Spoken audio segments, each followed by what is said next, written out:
A'udzu billahi minasyaitonir rajim. Bismillahirrahmanirrahim. Alhamdulillahi rabbil alamin. Wa bihi nasta'inu ala umuri dunya waddin.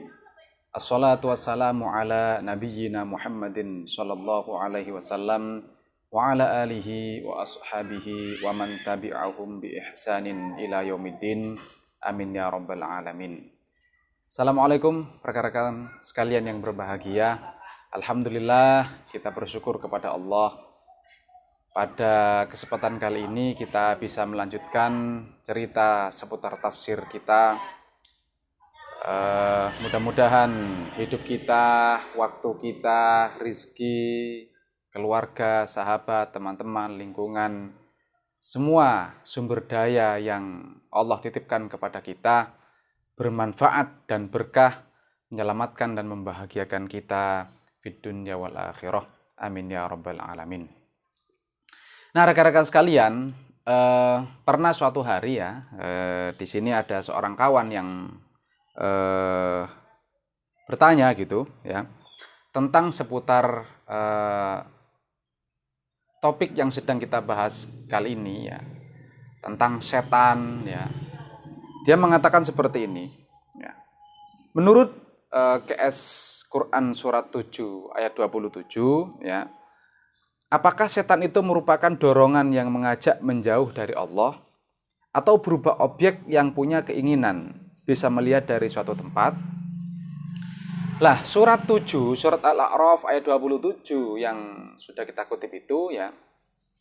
Innahu yarakum huwa wa qabiluhu min haitsu la tarawnahum. Sesungguhnya setan itu bisa melihat kamu, ya, sedangkan kalian tidak bisa melihat mereka. Ya, di potongan kalimat sebelumnya kita turunan Adam ini diperintahkan oleh Allah, diperingatkan supaya tidak terjerumus ya ke dalam langkah-langkah setan yang itu telah menjerumuskan nenek moyang kita Adam alaihi salam ya, yang telah berhasil menjerumuskan Adam ya. Maka Allah peringatkan jangan sampai anak turunan itu terjerumus lagi gitu ya oleh godaan-godaan setan, oleh langkah-langkah setan itu. Nah, kalau pertanyaannya adalah apakah dia berupa dorongan, yakni energi yang mengajak menjauh dari Allah, setan itu? Saya jawab iya. Ya, jadi dorongan maksudnya energi yang mengajak jauh atau mendorong ya, atau menghalangi orang itu dari sesuatu perbuatan sehingga dia menjauh dari rahmat Allah. Karena setan sendiri itu asalnya berarti taba'ada, bi'run syatun ya, atau jauh ya, saling menjauhkan, yakni menjauhkan orang dari rahmat Allah, menjauhkan dari prestasi, menjauhkan dari bahagia, menjauhkan dari selamat, menjauhkan dari berkah, ya, menjauhkan dari keselamatan, kesuksesan, kebahagiaan fid dunya wal akhirah. Itulah setan. Ya, dia adalah energi gitu. Jadi dia adalah energi yang bermuatan negatif sebenarnya. Saya cenderung melihat setan itu dari sisi energi yang itu bermuatan negatif. Ya. Atau kalau misalkan itu pertanyaan yang kedua, apakah dia objek yang bisa melihat dari suatu tempat sehingga kita tidak bisa melihatnya? Tentu saja kalau yang dimaksud adalah objek, adalah sosok, bahwa setan itu adalah sosok gaib metafisik, tentu saja itu tidak betul. Ya, bukan seperti itu. Jadi setan itu bukan sosok gaib metafisik. Tetapi setan itu adalah sifat sebenarnya. Kata sifat gitu. Ya. Dari berawal dari arti kata setan itu yang dia taba'ada, yang saling menjauhkan orang dari rahmat Allah, menjauhkan orang dari keselamatan, kesuksesan, kebahagiaan tadi. Ya. Makanya berulang kali Al-Quran misalkan menyebut wala tattabi'u khutuwati syaiton. Janganlah kalian itu mengikuti langkah-langkah setan. Ya. seseorang yang mengatakan misalkan bahwa setan itu adalah terbuat dari api, ya, berdasarkan surat 55 ayat 15 misalkan, tentu saja ini lemah rekan-rekan sekalian. Karena yang terbuat dari api itu, ya, kalau menurut Al-Qur'an itu adalah jin. Ya. Yang terbuat dari api adalah jin. Jadi bukan setan. Begitu juga iblis, dia terbuat dari api. Karena iblis itu dari jin, jin terbuat dari api. Berarti iblis kalau dari jin, berarti dia juga dari api. Tetapi kalau setan ini nggak pernah Allah menyebutkan material setan itu. Di dalam Al-Quran itu tidak ada, tidak pernah disebut bahwasanya material setan itu adalah api atau apa gitu, enggak. Tetapi dia merupakan sifat, ya. Dia sifat gitu ya. Makanya di dalam Al-Quran itu juga disebutkan itu syayatinul insi wal jin. Syayatinal ins wal jin, yakni setan-setan al-ins dan al-jin gitu ya. Sejatinya rekan-rekan sekalian, baik al-ins maupun al-jin itu ya orang sebenarnya. Tetapi dia memiliki sifat-sifat yang berbeda, yang saling berlainan ya. Al-ins itu adalah lawan kata liar. Sedangkan al-jin khilaful al-ins. Jin itu lawan kata al-ins, berarti jin itu lawan kata jina. Ya kan? Al-ins itu jina, ramah ya, mungkin sopan gitu ya. Maka al-jin itu adalah sebenarnya manusia, tetapi dia memiliki karakteristik yang berlainan dengan al-ins itu. Bisa jadi dia adalah manusia yang kasar tabiatnya, ataupun dia manusia primitif misalkan. Ya, bukan begini rekan-rekan sekalian. Kalau memang terjemahan sekilasnya langsung diterjemahkan wa ma khalaqtul jinna wal insa illa liya'budun misalkan. Kami tidak menciptakan jin dan manusia kecuali menyembah kepadaku, kata Allah ya. Langsung diterjemahkan seperti itu. Wa ma khalaqtul jinna wal insa. Kami tidak menciptakan jin dan manusia. Ya. Padahal itu tadi, ya, itu bukan menunjuk pada jenis spesies gitu, bukan. Yang menunjuk kepada jenis spesies itu adalah basyarun. Seperti Nabi mengatakan, kul innama ana basyarun mithlukum.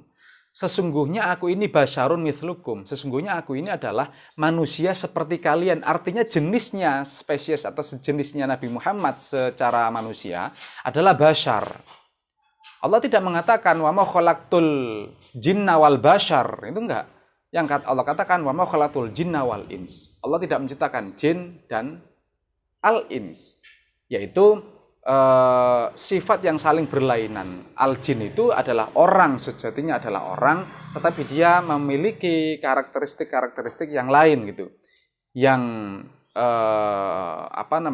tidak jinak, artinya tidak ramah, bisa tidak sopan ya, atau kasar gitu ya, atau bengis ya, atau lain seterusnya itu. Nah, rekan-rekan sekalian, jadi sifat memang kalau misalkan kita kutip ya Qur'annya itu, redaksinya itu memang isim, berbentuk isim ya. Misalkan di surat An-Nur surat 24 ayat 21. Ya ayyuhalladzina amanu la tattabi'u khutuwati syaiton. Wa may yattabi' khutuwati syaiton fa innahu ya'muru bil fahsya'i wal munkar. Hai orang yang beriman, janganlah kalian mengikuti langkah-langkah setan karena setan itu menyuruh perbuatan keji dan mungkar. Ini adalah sifat ya, atau energi yang bermuatan negatif itu ya. Jadi energi yang bermuatan negatif itu memang sudah inherent di situ muatan informasi negatif gitu.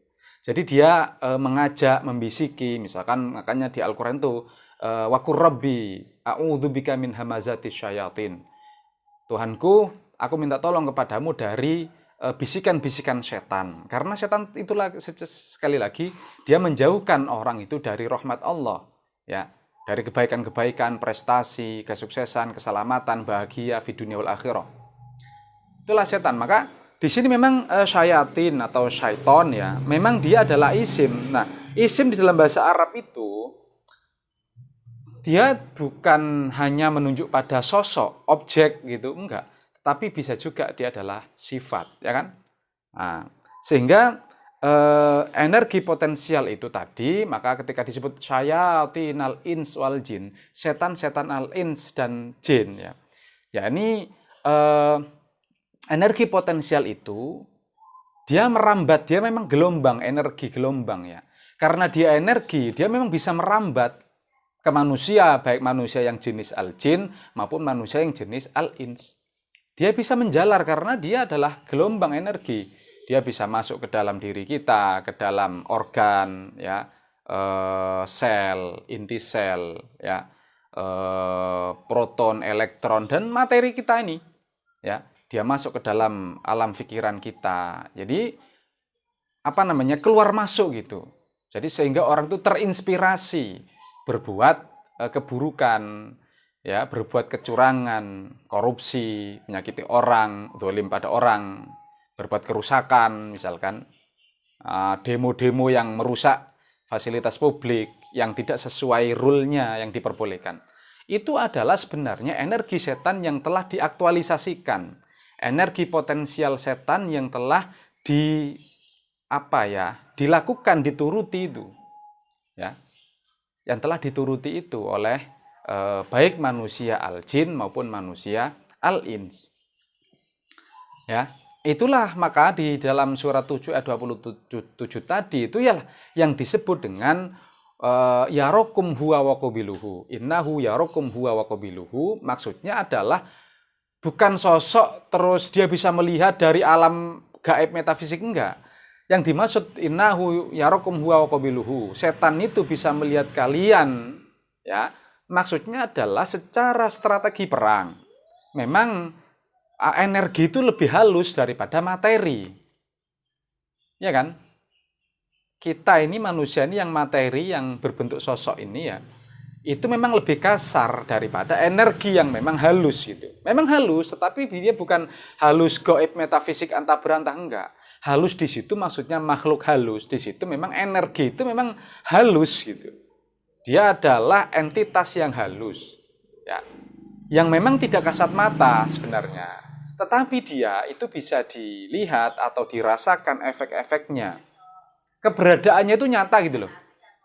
Ya, kalau secara teoritis orang misalkan tidak begitu mendalami, ya, tidak mempelajari secara teoritis ilmu kelistrikan atau IPA misalkan, energi panas, energi listrik, ya, energi gravitasi dan lain seterusnya itu. Tapi secara real, secara konkret langsung, contoh listrik tadi, ya, lampu misalkan menyala kan, kita nggak bisa melihat setrumnya itu, maksud saya. Ya kan? Tetapi orang bisa mengatakan langsung, iya itu ada strumnya. Atau kalau misalkan tangan kita langsung kita strumkan, ya, megang strum, gitu, terasa. Meskipun nggak dilihat, bisa dilihat oleh mata, kasat mata, tetapi dia bisa langsung dirasakan efek-efeknya. Begitulah energi setan itu tadi. Ya, orang marah itu kan terasa sebenarnya.